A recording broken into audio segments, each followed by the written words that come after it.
August 28th, 1972. The first responders running toward the inferno in Staffordshire were not professional firefighters, but teenage Air Cadets. They rushed forward with the desperate hope of pulling the pilot from the hell on Earth, but the searing heat of the aviation fuel forced them back. Little did they know the man trapped inside that cockpit was not merely a speed racer. He was the James Bond of the British royal family, Prince William of Gloucester, a man born to be a spare to the throne, who lived like a playboy and died as a tragic legend. When the smoke finally cleared, England's golden prince had been reduced to ash, identifiable only by his dental records. But his death was far more than a mere accident. It was the violent conclusion to a life torn apart by duty, a cruel genetic curse, and a forbidden love that would change the history of the monarchy forever. The precariousness of William's existence began 30 years prior, in the darkest winter of the Second World War. He was not born into the safe, gilded cage of peacetime royalty. He entered the world on December 18th, 1941, in a nursing home in Barnet, just north of London. The capital was a city of blackouts, rubble, and fear. The Luftwaffe had spent the previous year trying to burn London to the ground, and while the Blitz had abated, the threat of invasion and assassination still hung heavy in the air. William was the firstborn son of Prince Henry, Duke of Gloucester, and his wife, Princess Alice. Prince Henry was the younger brother of King George VI, a man known for his military stiffness and unwavering, almost rigid, loyalty. But in 1941, the royal family was fragile. The king was in poor health, exhausted by the strain of the war and his own reluctance to rule. The future Queen Elizabeth II was just a teenager. This made the infant William highly significant. He was fourth in line to the throne. In the volatile calculus of war, where a single bomb could wipe out a lineage, William was not just a baby. He was a dynastic insurance policy. The anxiety surrounding his birth was palpable. His father, Henry, was a serving soldier, constantly pulled away to the front lines. The fear that William would be left fatherless was so acute that King George VI took an extraordinary step. He wrote a deeply personal, solemn letter to his sister-in-law, Princess Alice. In it, the king promised that if Henry were to fall in battle, he, the king, would personally become William's guardian. He would raise the boy as his own. From his very first days, William was a child of the state, his life intimately bound to the survival of the monarchy. Because of the war, William's early years were spent in relative seclusion at Barnwell Manor in Northamptonshire. It was a childhood of strange contradictions. On one hand, he was protected, hidden away in the countryside to keep him safe from German bombs. On the other, he was thrust into the spotlight of high ceremonial duty before he could even read. He was a page boy at the wedding of Princess Elizabeth to Philip Mountbatten in 1947, a small blonde figure in a kilt struggling to manage the bride's heavy train. He attended the coronation in 1953, watching his cousin be anointed queen. To the public, he was the picture of perfection. He was the golden prince, blonde, blue-eyed, and undeniably photogenic. Britain, battered by the war and enduring the gray austerity of rationing, needed a symbol of hope, and this handsome young boy provided it. He was the mascot of a new era. But behind the thick stone walls of Barnwell Manor, a different story was unfolding. The Duke of Gloucester was an elderly father, distant and often grumpy, a relic of the Victorian era who struggled to connect with his energetic son. William's mother, Alice, was loving but fiercely protective, aware that her son occupied a lonely, elevated position. As he grew, William began to exhibit a personality that was starkly different from his dour father. He was bright, restless, and occasionally difficult. Biographers have noted that as a teenager, he could be tiresomely selfish. It was the selfishness of a boy who knows he is special, a boy who has never heard the word no without it being followed by "Your Royal Highness."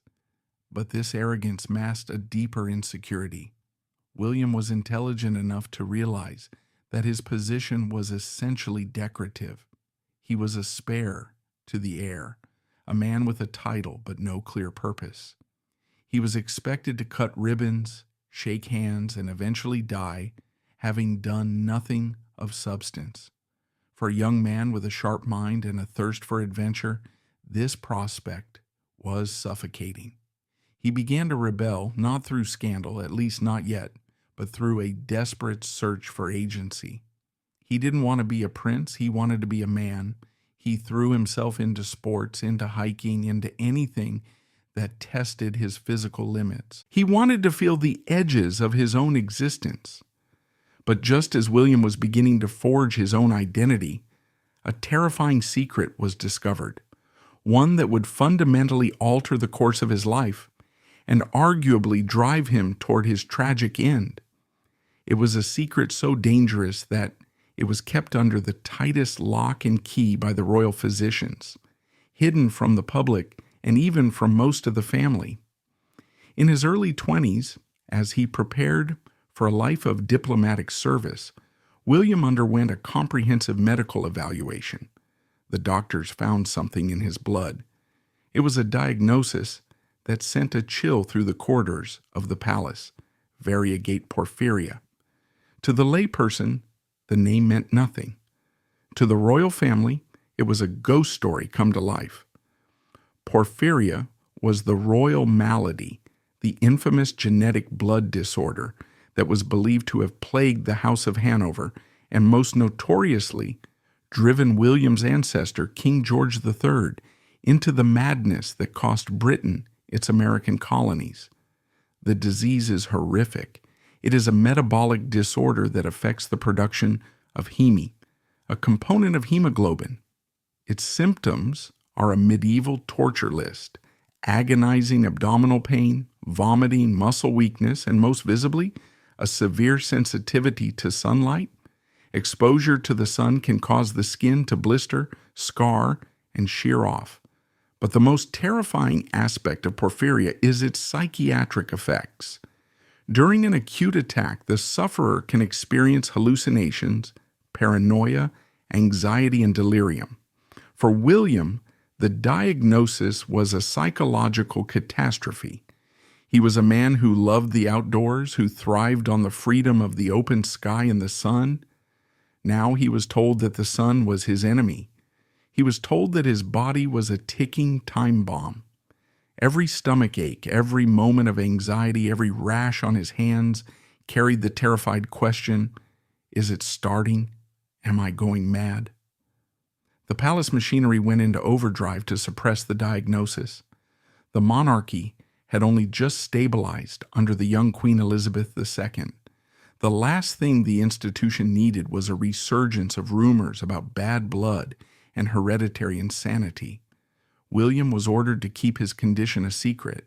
He was given a strict regimen: avoid stress, avoid alcohol, avoid certain medications, and avoid the sun. For a man of William's temperament, this was a death sentence. He was being told to live a life of invalidism, to wrap himself in cotton wool, and wait for the genetic axe to fall. But William was a Gloucester. He possessed a streak of stubbornness that rivaled the king himself. Instead of retreating into the shadows, William did the opposite. He decided to outrun the curse. If his time was limited, if his body was destined to betray him, then he would live 3 lifetimes in the span of one. He would not be the sickly prince hiding in a darkened room. He would be the daredevil. He would be the pilot. He would push his body and his mind to the absolute breaking point, daring the porphyria to catch him. This decision marked the birth of the Royal James Bond. It was a persona crafted not out of arrogance, but out of a desperate existential need for control. He began to fly.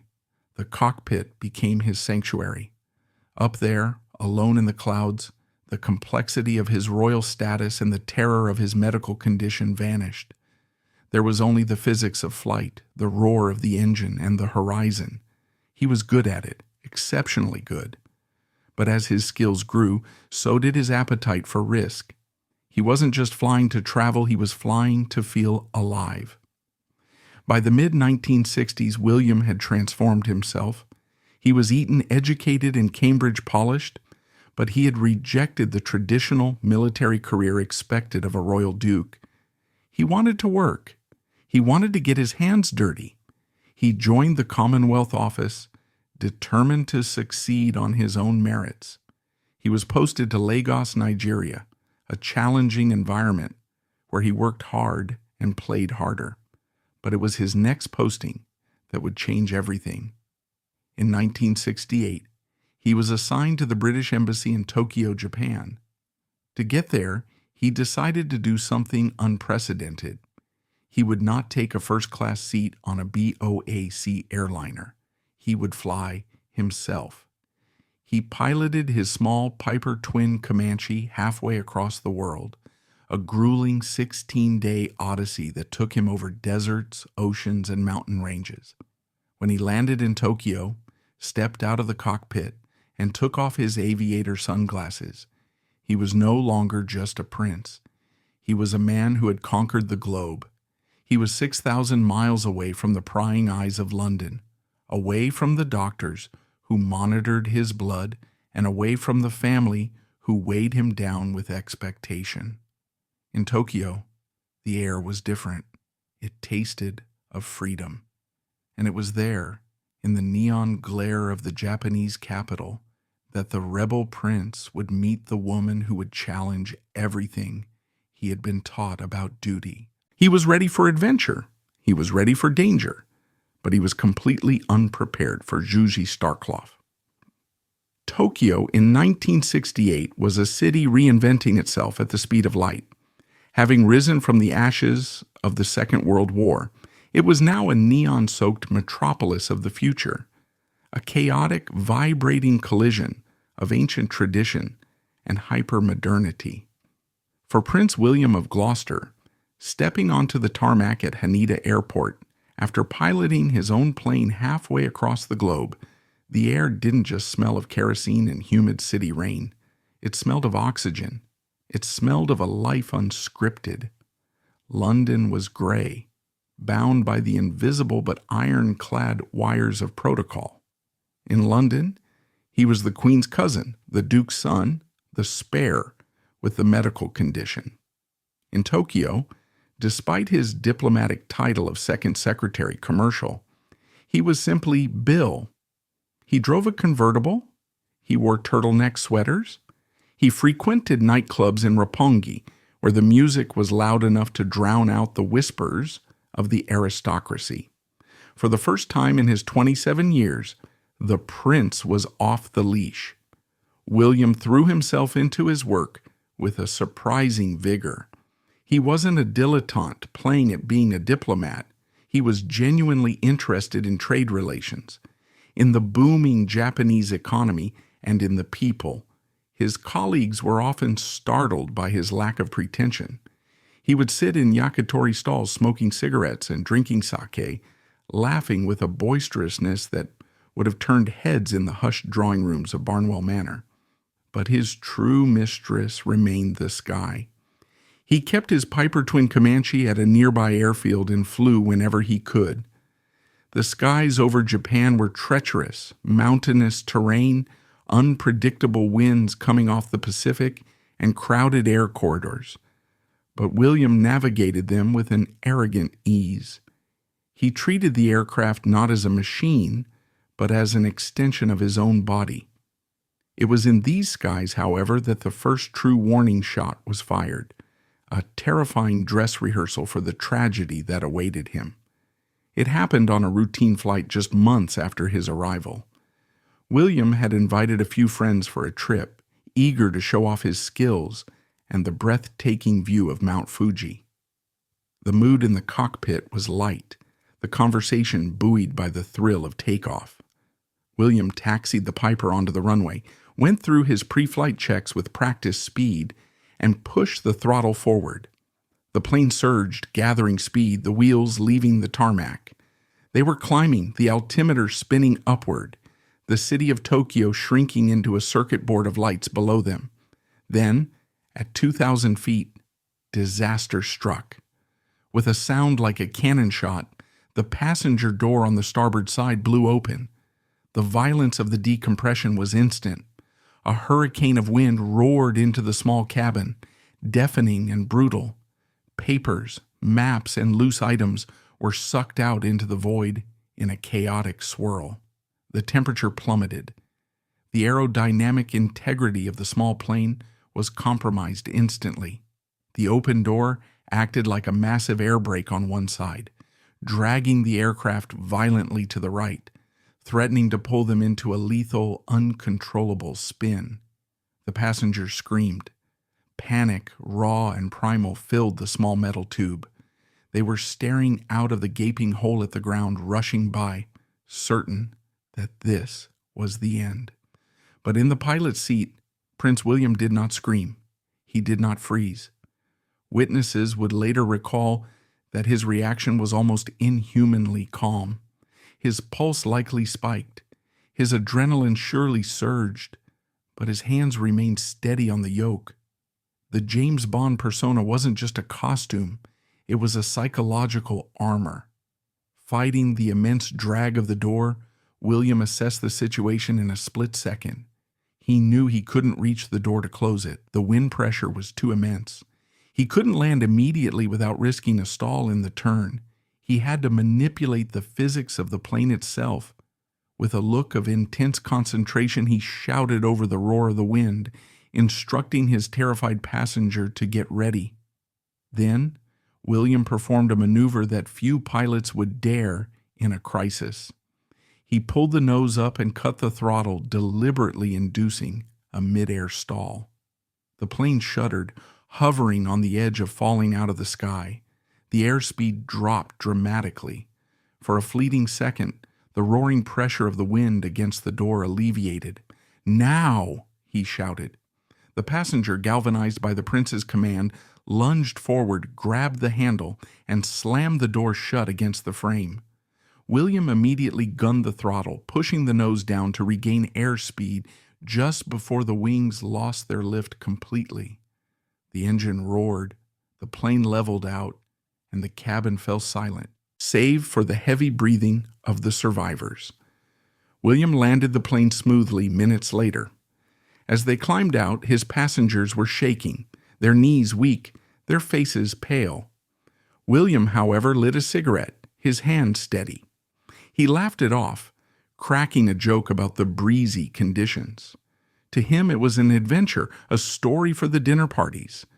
But deep down, the incident reinforced a dangerous belief that had taken root in his mind. I am untouchable. I can cheat death. He didn't know it then, but he had just used up one of his 9 lives. If the skies gave William his adrenaline, the city of Tokyo was about to give him his heart. The year 1968 was a time of social revolution globally, and even in Japan, the old rules were bending. The foreign community in Tokyo was a tight-knit, glamorous circle of diplomats, businessmen, and models. It was a world where everyone knew everyone, and the arrival of a bachelor British prince was the social event of the decade. Every hostess in the city wanted Prince William at her table. Every debutante wanted to be seen on his arm. But William found the polished, eager daughters of the aristocracy boring. He craved authenticity. He craved someone who had lived a life as complex and scarred as his own hidden medical history. He found her in the form of Zsuzsi Starkloff. Zsuzsi was not a debutante. She was a phenomenon. Born in Hungary, she had fled the chaos of post-war Europe, eventually settling in the United States. She was a woman who had reinvented herself multiple times. A former airline hostess who knew how to fly planes herself, a single mother fighting to raise a daughter, and now the face of Revlon Cosmetics in Japan.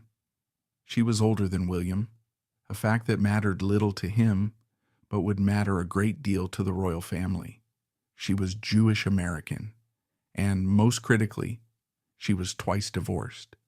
She was beautiful, possessing a dark, sophisticated glamour that was miles away from the pastel-clad English roses William was used to. But more than her beauty, she had a spine of steel. She was independent, opinionated, and unintimidated by titles. The story of their meeting is the stuff of Hollywood legend, a meet-cute that seems too perfect to be true, yet history confirms it. A masquerade ball was being held in Tokyo, the highlight of the social calendar. The theme was fantasy and disguise. Juji, hearing that the elusive British prince was in town and likely to attend, decided to make the first move. She wasn't one to wait for an introduction. She penned a note, bold and playful, and had it sent to the embassy. It read simply, "Dear Prince Charming, I hear a party is not a party without you.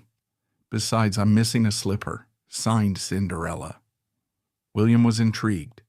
This wasn't the fawning correspondence he was used to. It was a challenge. On the night of the ballroom was a kaleidoscope of silk and velvet. Juji arrived dressed as an Indian princess, radiant in exotic silks. She held court, her laughter ringing out, wondering if her note had found its mark. Then the doors opened. Prince William walked in. He was not dressed as a royal duke. He was dressed as the Lone Ranger, the masked hero of the American West, the solitary figure who fights for justice. The symbolism was accidental but poignant. The masked man who hides his true identity. His eyes scanned the room from behind his mask. He spotted Juji instantly. The connection was electric, immediate, and undeniable. He walked across the crowded floor, the sea of guests parting for him. He stopped in front of her, bowed slightly, and delivered the line that would begin the great tragedy of his life. "May I borrow Cinderella for a dance?" They danced. And as they moved across the floor, the rest of the room seemed to dissolve. They talked for hours, ignoring the curious stares and the whispers behind fans. They spoke of flying. Juzi was a pilot too, a flight instructor even, which fascinated William endlessly. Finally, here was a woman who understood the language of the clouds. They spoke of travel, of being outsiders in a foreign land. By the time the night ended, the prince was gone. In his place was a man deeply, terrifyingly in love. The romance that followed was intense and rapid. William didn't just date Juji. He integrated himself into her life. For a man raised in nurseries and boarding schools, the warmth of Juzi's world was intoxicating. They rented a small private home by the Pacific Ocean, away from the embassy district. This house became their sanctuary, their own private kingdom where the rules of the monarchy did not apply. Here, the domesticity was the greatest adventure of all. William, the Queen's cousin, would stand in the small kitchen in his pajamas, frying eggs and bacon for Juji and her young daughter.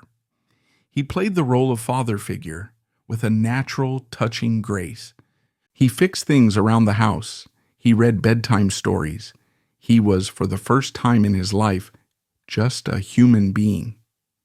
"He was so spoiled when I met him," Juzi would later recount in rare interviews, her voice softened by memory.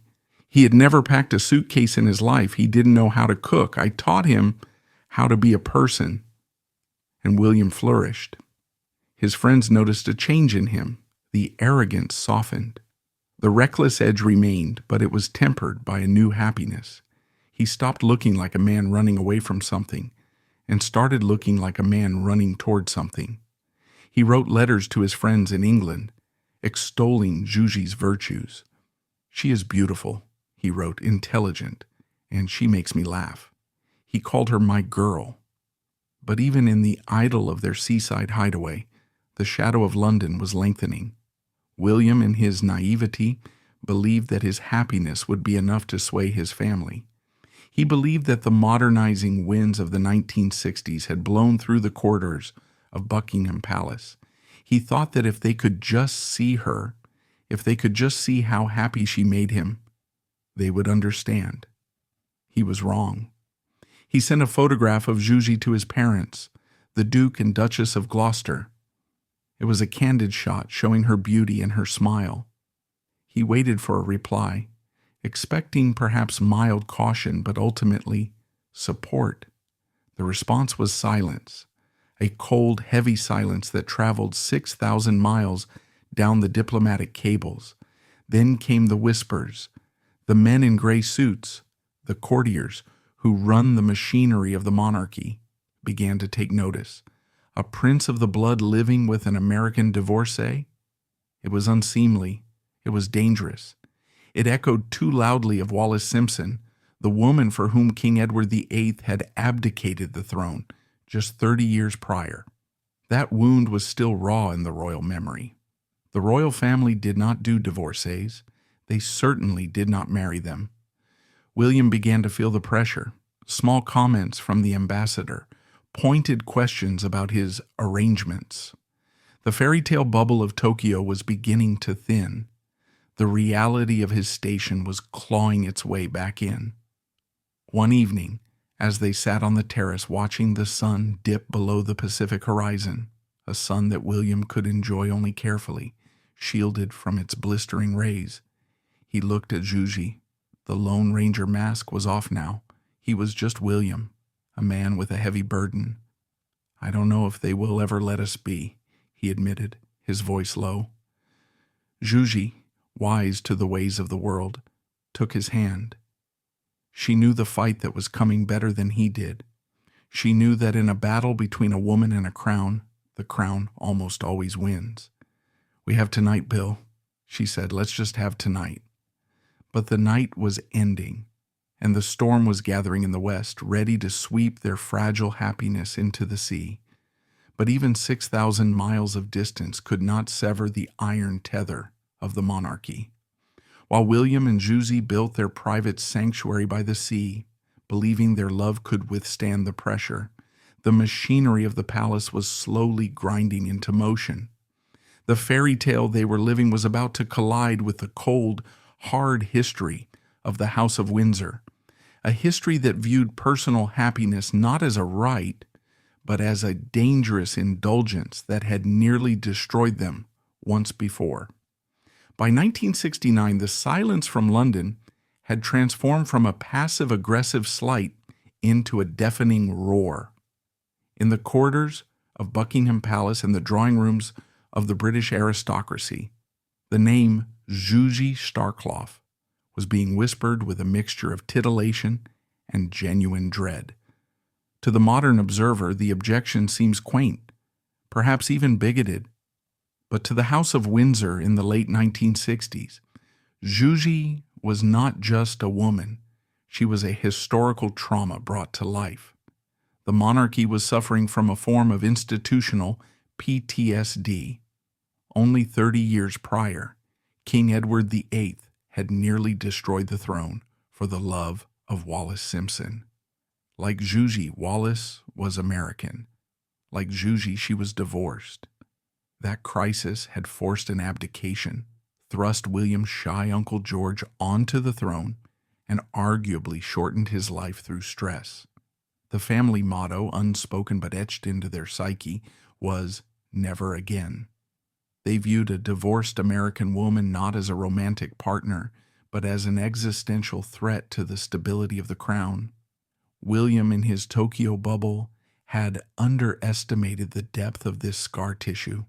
He believed that his cousin, Queen Elizabeth II, was ushering in a new Elizabethan age of modernity. He forgot that the Queen's primary duty was protection of the institution. The tension reached a breaking point with the arrival of a royal visitor. In late 1969, Princess Margaret, the Queen's younger sister, arrived in Tokyo to inaugurate British Week, a trade and cultural promotion Margaret was the superstar of the family, glamorous, volatile, chain-smoking, and tragically acquainted with the rules of royal romance. Years earlier, she had been forced to renounce her own great love, Group Captain Peter Townsend, because he was a divorcee. If anyone could understand William's predicament, it was she. The press went wild for Margaret's visit, but the real drama was happening behind closed doors. William, terrified but hopeful, arranged for Margaret to meet Juji. It was a high-stakes gamble. If Margaret, the rebel princess, gave her blessing, perhaps the queen would soften. If Margaret rejected her, all hope was lost. The meeting took place at a private dinner. The atmosphere was thick with unsaid things. Juji, elegant and intelligent, did not curtsy and scrape. She engaged Margaret as an equal. To the surprise of the royal entourage, the two women got on famously. They laughed, they shared stories, and they recognized in each other a shared spirit of defiance. Margaret saw that Juji was not a gold digger or a threat. She was a woman deeply in love with a lonely man. Later that night, in a moment of rare vulnerability, William asked his cousin the question that had been keeping him awake. "Do you think there is any hope for us?" Margaret's answer was a masterpiece of royal ambiguity, a kindness that would ultimately prove to be cruel. She did not say no. She did not tell him to end it. Instead, she looked at him with the sad, knowing eyes of a woman who had lost her own battle and said, "Wait a while," she advised. "See how it looks when you come home. Don't rush into anything. Let the dust settle." William, desperate for a lifeline, interpreted this as yes, but not yet. He heard what he wanted to hear. He believed that wait meant we will work this out. He didn't realize that in the royal lexicon, wait is often just a polite way of saying, let it die slowly. Margaret returned to London, and William stayed in Tokyo, clinging to the fragile hope she had left behind. He continued to live his double life, diplomat by day, devoted partner by night, believing that time was on his side. Time, however, ran out in August 1970. The call came in the middle of the night, the way all bad news does. It was a secure line from Barnwell Manor. William's father, Prince Henry, the Duke of Gloucester, had suffered a massive stroke. The Duke was 70 years old, a man of iron constitution who had served as a soldier and Governor-General of Australia. But the stroke devastated him. It left him paralyzed, unable to speak, and requiring round-the-clock care. The patriarch was fallen. For William, the news was a catastrophe on two fronts. First, the personal grief of losing the father he respected, even if they weren't emotionally close. Second, the professional reality. As the heir, William was now the effective head of the Gloucester family. The estate, the tenants, the charities, the royal duties, everything now rested on his shoulders. The diplomatic career was over instantly. The freedom of Tokyo was gone. Duty, the ancestral deity of the Windsors, was calling him home to the wet, gray fields of Northamptonshire. But William made a decision that shocked the system. He would go, yes, but he would not go alone. He asked Juji to come with him. It was a frantic, chaotic departure. They packed up the house by the sea, boxing up the life they had built. Juji, trusting William implicitly, agreed to follow him into the lion's den. She believed Margaret's advice. She thought that if she went to England, if she showed them her devotion, if she helped William care for his dying father, the family would finally accept her. She flew to London separately to avoid the press, while William piloted his Piper twin Comanche back. The flight home was a somber mirror image of his arrival. 2 years prior, he had flown east toward the sunrise and freedom. Now he was flying west, into the sunset and obligation. As he crossed the English Channel and saw the green patchwork of the British countryside, he must have felt the cage door swinging shut. If Tokyo was Technicolor, Barnwell Manor was monochrome. It was a vast, imposing limestone estate, beautiful in a stark historical way, but drafty and isolating. The atmosphere inside was heavy with sickness and silence. The Duke lay invalid in his rooms. The Duchess, Princess Alice, was consumed with his care. Juzy arrived in this grim environment not as a welcome guest, but as an intruder. The social climate of rural British aristocracy in 1970 was impenetrable to outsiders, let alone divorced Americans. William installed her in a cottage on the estate, trying to keep her close, but the physical proximity only highlighted the social distance. The wait strategy began to crumble immediately.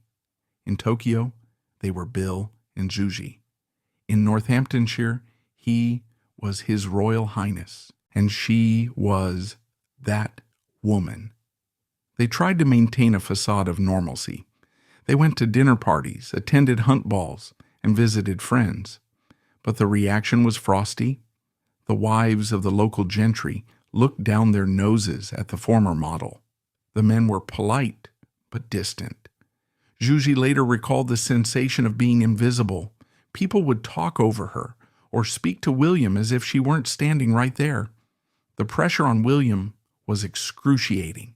He was trying to manage a failing estate, care for his father, learn the ropes of being a royal duke, and protect the woman he loved from the snobbery of his own circle.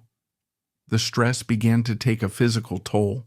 For a sufferer of porphyria, stress is not just an emotion, it is a trigger. The abdominal pains returned. The skin sensitivity flared. William was fighting a war on 3 fronts, with his family, with society, and with his own biology. Then came the intervention.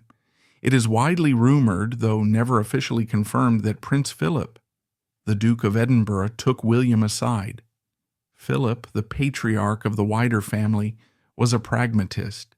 He liked William. They were both pilots, both men of action. But he was ruthless when it came to the survival of the firm. The message was clear. You cannot marry her. It will not be permitted.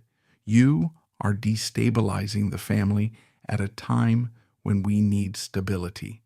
Do your duty. The realization hit William with the force of a physical blow. There would be no morganatic marriage. There would be no exception. The wait was over. The answer was no. The breakup, when it finally happened later in 1970, was slow and agonizing. It wasn't a shouting match. It was a surrender to reality. Juzy saw what the fight was doing to him. She saw the pain in his eyes, the way the porphyria was gnawing at him. She realized that by staying, she wasn't saving him. She was destroying him. She made the decision to leave. She would return to America, to a life where she didn't have to apologize for who she was. The scene of their parting is one of the most poignant in royal history. There were no cameras, no press statements, just a man and a woman in an English country house, admitting that love, contrary to the songs, is not enough to conquer history. William gave her his signet ring, a heavy gold ring bearing the crest of his house. It was a symbol of his identity, the very thing that kept them apart. By giving it to her, he was giving her a piece of his soul. She, in turn, gave him a ring of her own, a gold band with a distinct design. I will wear this until I die, he promised her. Juzy packed her bags for the final time. William drove her to the airport. The drive was silent. What was there left to say?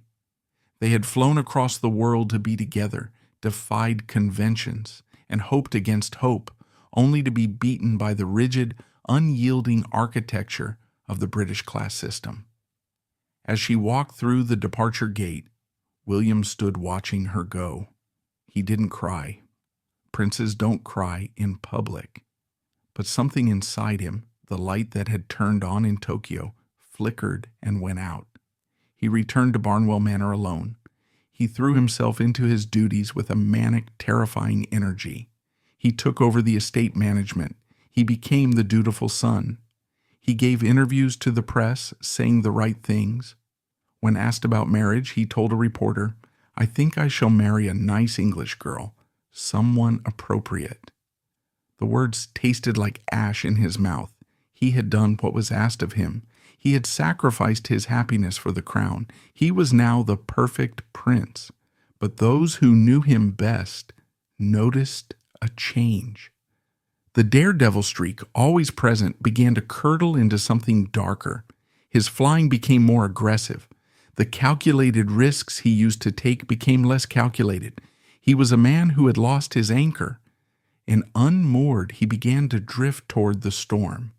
With the door to his happiness firmly shut and the key thrown away by the demands of his station, William returned to a life that now felt like a pantomime. The vibrant man who had charmed Tokyo was replaced by a dutiful shadow, fulfilling his obligations while his inner world collapsed. Denied the love that grounded him, he turned to the only thing that could make him feel alive again, the terrifying, intoxicating proximity of death. The Golden Prince had survived the heartbreak, but the Royal James Bond was now taking over, and he was flying with a recklessness that terrified everyone watching.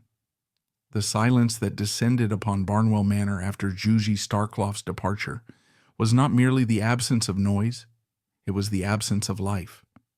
For Prince William, the year 1971 opened like a wound that refused to heal. He was 30 years old, a prime age for a royal duke, yet he moved through the corridors of his ancestral home like a ghost haunting his own life. The Golden Prince, once vibrant with the energy of Tokyo's neon nights, had dimmed. He had done his duty. He had obeyed the crown.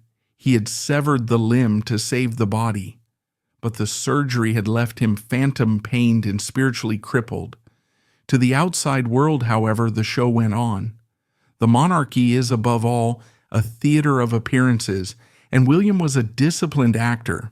He threw himself into the role of the dutiful son with a grim determination. With his father, the Duke, still paralyzed and largely communicative only through gestures, William became the de facto head of the Gloucester household. He sat on committees, he inspected regiments, he opened hospital wings, and he attended endless, numbing board meetings for the estate. He wore the suits, he shook the hands, he smiled the smile. But those who looked closely saw the cracks in the porcelain. The porphyria, aggravated by the immense stress of the breakup and the crushing weight of his responsibilities, began to gnaw at him. Friends from that period recall him looking gaunt, his skin occasionally bearing the telltale rashes of his condition, which he hid carefully under cuffs and collars. He complained of stomach pains, the Gloucester grip, but waved away doctors, terrified that a formal examination might leak his secret to the press. He was living in a state of constant low-level physical and emotional agony. In a desperate attempt to fill the void left by Juji, and perhaps to prove to his family and himself that he could move on, William tried to date again. He had told the press he would marry a nice English girl. He tried. He really did. He was introduced to the daughters of earls and the sisters of dukes, women with the right bloodlines, the right accents, and the pristine past required by the Royal Marriage Act. But the chemistry was non-existent. These women, raised in the sheltered nurseries of the aristocracy, seemed pale and two-dimensional compared to the vibrant, worldly complexity of Juji. They talked of horses and garden parties. Juji had talked of flying planes and surviving wars. In a telling twist of psychology, the woman William eventually gravitated toward in London was Nicole Seif. Like Juji, Nicole was beautiful. Like Juji, she was intelligent and modern, and, crucially, like Juji, she was a divorcee with children and Jewish. It was a subconscious rebellion. Even when trying to conform, William's heart refused to obey the rules. He was drawn to women who had lived, women who had scars, women who were unsuitable. His relationship with Nicole was passionate, but it was shadowed by the inevitable. He knew, and she knew, that it could never end in marriage. He was repeating the trauma, reenacting the tragedy of Tokyo on a smaller stage, perhaps punishing himself with a happiness he knew he would have to destroy. He told Nicole about his porphyria. It was a rare moment of intimacy. He showed her the blisters. He spoke of the fear of madness. He was looking for someone to hold the weight of his secret, now that Juicy was gone. But even this relationship couldn't anchor him. He remained restless, a man pacing the cage. With love denied and duty suffocating him, William turned to the only drug that still worked: adrenaline. Flying ceased to be a hobby and became an obsession. It was no longer just about travel or convenience. It was about the edge, the psychological profile of risk-taking behavior is common in men who feel a lack of control in their emotional lives. If William couldn't control who he married, he could at least control whether he lived or died in the sky. He upgraded his aircraft. He began entering air races, competitions that were far more dangerous than simple cross-country touring. Air racing involves flying low, flying fast, and pushing an aircraft's engine and airframe to the absolute structural limits. It requires a level of aggression that is antithetical to the caution usually instilled in royalty. His friends noticed a change in his flying style. The smooth, calculated precision of the Tokyo flight was replaced by something sharper, more erratic. He took risks he didn't need to take. He flew in weather that grounded other pilots. He performed low-level passes that rattled the windows of Barnwell Manor. Was it a death wish? Historians and psychologists have debated this for decades. It is unlikely that William was actively suicidal in the conventional sense. He didn't want to die, but he had seemingly lost the fear of death. He had entered a state of fatalism. He was testing the universe, daring it to strike him down. He was playing a high-stakes game of chicken with his own destiny, perhaps hoping that the rush of near death would make him feel something other than the dull ache of heartbreak. By the summer of 1972, William had set his sights on the Goodyear International Air Trophy. This was not a gentleman's fly past. It was a serious competitive race held at Halfpenny Green near Wolverhampton. It attracted seasoned pilots, speed freaks, and thrill seekers. William entered his Piper Cherokee Arrow 200. It was a nimble single-engine light aircraft, registration GAZVY. It was a good plane, reliable and reasonably fast, but in a handicap race, the pilot had to extract every ounce of performance from it to win. He needed a co-pilot. He chose Viral Mitchell, a fellow pilot and a popular figure in the British light aviation community. Mitchell was 32, married, with a young family. He was a steady hand, a perfect counterbalance to William's intensity. The two men spent weeks preparing. They studied the course maps. They calculated fuel loads to the ounce. They discussed turn angles and wind drift. William was competitive. He wanted to win.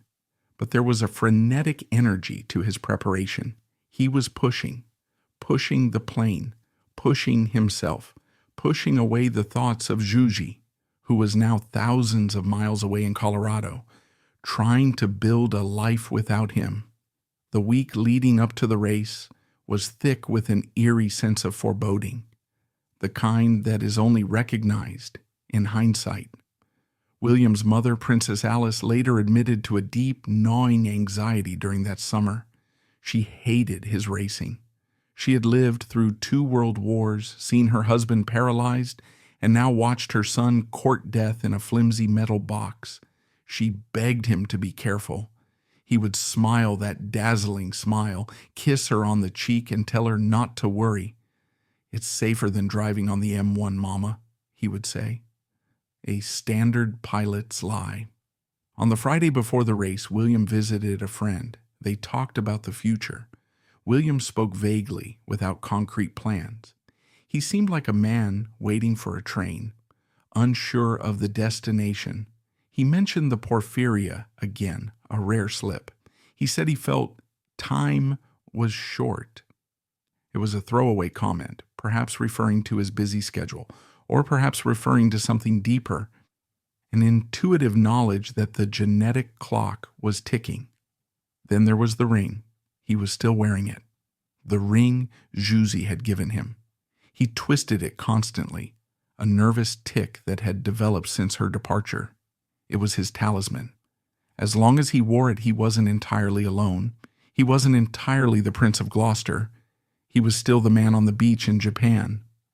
Monday, August 28th, dawned bright and clear, a bank holiday, the perfect day for a tragedy. William woke early at Barnwell. He was energized, focused. The depression that dogged his quiet moments vanished when he had a mission. He drove to the airfield meeting Viral Mitchell. The two men were in high spirits. They inspected the Piper Cherokee. They checked the oil, the control surfaces, the fuel. Everything was perfect. They took off and flew to Halfpenny Green. As they approached the race venue, they could see the crowds gathering. 30,000 people, a sea of faces looking up. The atmosphere was carnival-like. Ice cream vans, children on shoulders, the smell of burgers and aviation fuel. William landed and taxied to the staging area. He was the celebrity attraction. Other pilots came over to shake his hand, to wish Sir good luck. He was gracious, charming, the perfect royal ambassador, but his eyes were on the sky. He met with the race stewards. They discussed the wind. It was gusty, unpredictable. The course was tight, requiring low-level turns around pylons, landmarks. It was a test of precision, flying at speed. Just before the race began, William was photographed. He is wearing a light shirt, sunglasses, and he looks devastatingly handsome. He looks like a movie star on set. But if you zoom in on the photo, you can see the tension in his jaw. You can see the weariness around the eyes behind the dark lenses. He climbed into the cockpit, sliding into the left-hand seat. Viral Mitchell strapped in beside him. They closed the door, the same door mechanism that had nearly killed him in Japan years before. William started the engine. The propeller blurred into a disk of shimmering air. He gave a thumbs up to the ground crew. In the control tower, the air traffic controllers watched the blip on their screens. In the stands, the crowd held its breath. In Colorado, Juicy Starkloff was asleep, unaware that her world was about to end. And in London, the Queen was enjoying her holiday at Balmoral, believing her cousin was safe. William lined up on the runway. He pushed the throttle forward. The engine roared. The plane gathered speed, bouncing lightly on its wheels before lifting gracefully into the Staffordshire sky. He banked left to join the circuit. He was flying fast. He was flying aggressive. He was flying toward the end of the story. The first lap went well. He was making good time. He was competitive. But as he came around for the second lap, something changed. He took the turn too tight. He was too low. Whether it was a gust of wind, a moment of distraction, a mechanical failure, or a split second of pilot error caused by a porphyria-induced lapse in concentration, we will never know. The wing dropped. The trees rushed up to meet him. And in that fraction of a second between the realization of error and the impact, one wonders what went through his mind. Did he think of the title? Did he think of the duty? Or did he think of the ocean and the woman and the life that should have been? The wing struck the oak tree. The sound of tearing metal shattered the summer afternoon. The silence that followed was not the silence of peace. It was the vacuum of shock. For a heartbeat, 30,000 people stood suspended in time. Then the fuel tanks ruptured. The explosion was not Hollywood cinematic. It was a brutal physical force. A mushroom of orange fire and greasy black smoke punched into the summer sky, signaling the instant end of the man and the violent beginning of the myth. The heat was so intense that spectators hundreds of yards away felt it on their skin. The screaming began then, a collective primal release of horror. The intensity of the blaze made any rescue attempt impossible. Witnesses watched in helpless horror as the fire consumed the fuselage with a ferocity that defied the bravery of those on the ground. Within moments, the hope of survival had evaporated along with the aviation fuel. Inside the cockpit, the end had been mercifully swift. Pathologists would later determine that the impact itself was catastrophic, but it was the fire that claimed Prince William of Gloucester and his co-pilot Verrill Mitchell, the man who had flown across oceans, who had survived decompression at 20,000 feet, and who had navigated the treacherous emotional storms of the House of Windsor, was gone in a breath. It took fire crews 2 hours to fully extinguish the blaze. When the foam and water had done their work, the wreckage was unrecognizable. The Golden Prince, the photogenic hope of the monarchy, had been reduced to ash and bone. The local police, overwhelmed by the magnitude of the event, faced a grim task. There was no face to identify. They had to rely on the dental records held in London to confirm that the body pulled from the charred fuselage was indeed the Queen's cousin. The news traveled fast, but in 1972 it traveled through telephone wires and teletype machines, allowing a brief, cruel delay before it hit the public consciousness. At Balmoral Castle in Scotland, the Queen was enjoying the quiet of her summer holiday. The call came through the private switchboard. The Queen, a woman trained from childhood to suppress emotion, was reportedly shaken to her core. William was not just a relative, he was a contemporary, a friend, and a bridge between the older generation and the new. He was the one who was supposed to help carry the burden of the crown. Now that bridge was burned, but the true epicenter of the tragedy was at Barnwell Manor. The situation there was a Shakespearean tragedy of silence. William's mother, Princess Alice, was at home caring for her invalid husband, Prince Henry, the Duke of Gloucester. When the police arrived to deliver the news, Alice's first instinct, the instinct of a royal wife, was to protect the dying Duke. Henry was paralyzed, unable to speak, his mind clouded by strokes. Alice feared the shock would kill him instantly. She made the agonizing decision not to tell him. She swallowed her own screaming grief, composed her face into a mask of stoicism, and went back into his room to sit with him. But the world was intrusive. That evening, as the Duke sat in his wheelchair watching the television news, the bulletin flashed onto the screen. Prince William of Gloucester killed in air crash. Did he understand? Did the man who had once been a soldier and a statesman comprehend that his firstborn son was dead? Princess Alice later wrote that she watched him closely. He didn't speak. He couldn't. But she saw a tear roll down his cheek. He knew. In the silence of that room, the House of Gloucester crumbled. The funeral was held at St. George's Chapel, Windsor. It is the spiritual home of the monarchy, the place of weddings and burials. But William's service was starkly different from the state funerals of kings. It was intimate, heavy with the weight of what could have been. The coffin was draped in his personal standard. On top lay a simple wreath of white lilies from his mother. The royal family turned out in force. The Queen Mother, Prince Philip, and a devastated Prince Charles. Charles, then just 23, looked older than his years. He had lost his mentor, his cool older brother, the man he aspired to be. As the coffin was lowered into the royal vault, the finality set in. William was just 30 years old. He died unmarried, without legitimate issue. In the cold calculus of heredity, he was a dead end. But in the emotional landscape of the family, he was a crater.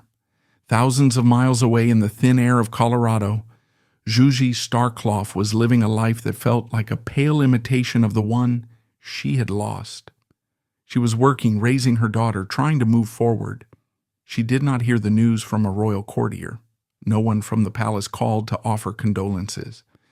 She was an outsider, a problem that had been solved. She heard the news from a journalist who tracked her down looking for a quote. "Is it true?" the reporter asked. "Is it true that the prince is dead?" The phone slipped from her hand. The scream she released was the echo of the one that had risen from the crowd at Halfpenny Green. Juzi was not invited to the funeral. She was not mentioned in the official eulogies. To the establishment, she was a footnote, a scandalous detail to be brushed under the carpet. She grieved in isolation, surrounded by the mountains of America, far from the grave of the man who had cooked her breakfast and flown her through the clouds. But she had something the royal family did not have. She had the truth of who he really was, and she had the ring. History has a way of rhyming.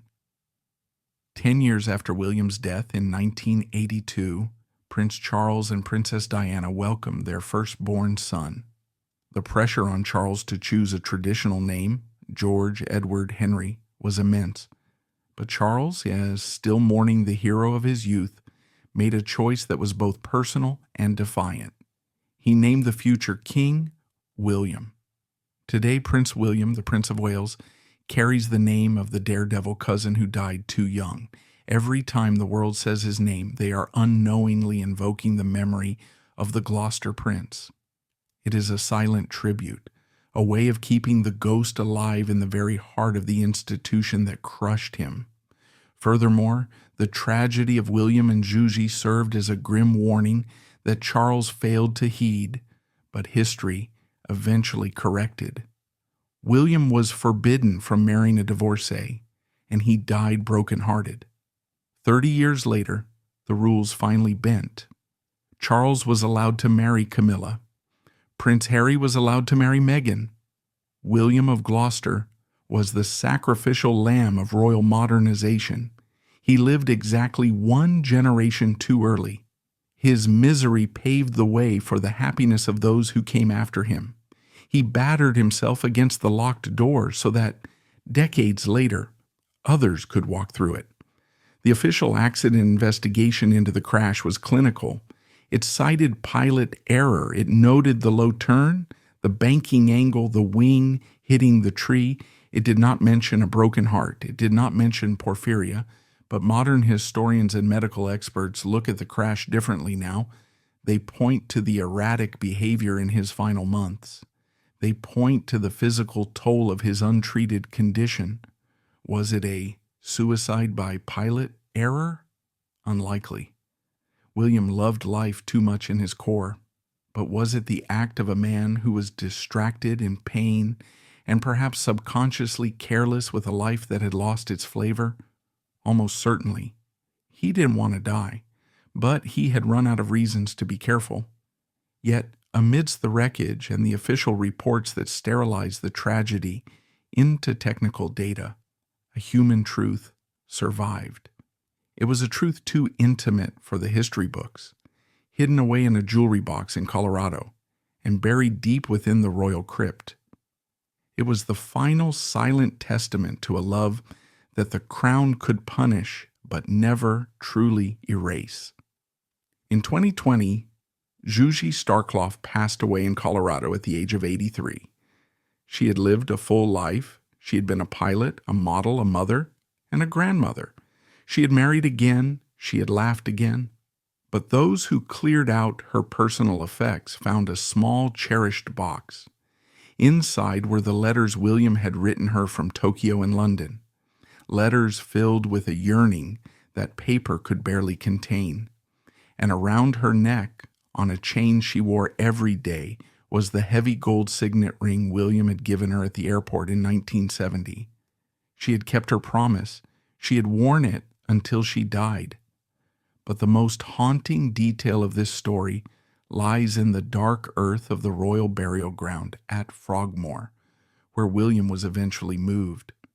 When the recovery team sifted through the ashes of the Piper Cherokee in 1972, amidst the melted aluminum and the devastation, they found Prince William's hand.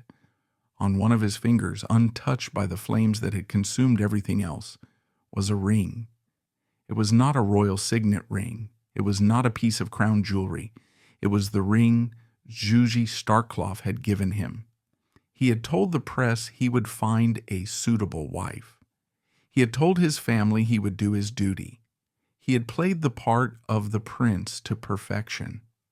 But in the final moment of his life, as the ground rushed up to meet him and the darkness closed in, he was wearing the symbol of the only woman he had ever truly loved. He died as he had lived in his heart, not as a prince of the realm, but as a man in love with Cinderella. The royal James Bond fell from the sky, but he took his secret with him, a band of gold on a charred finger, proving that while duty can command the body, it can never, ever conquer the heart.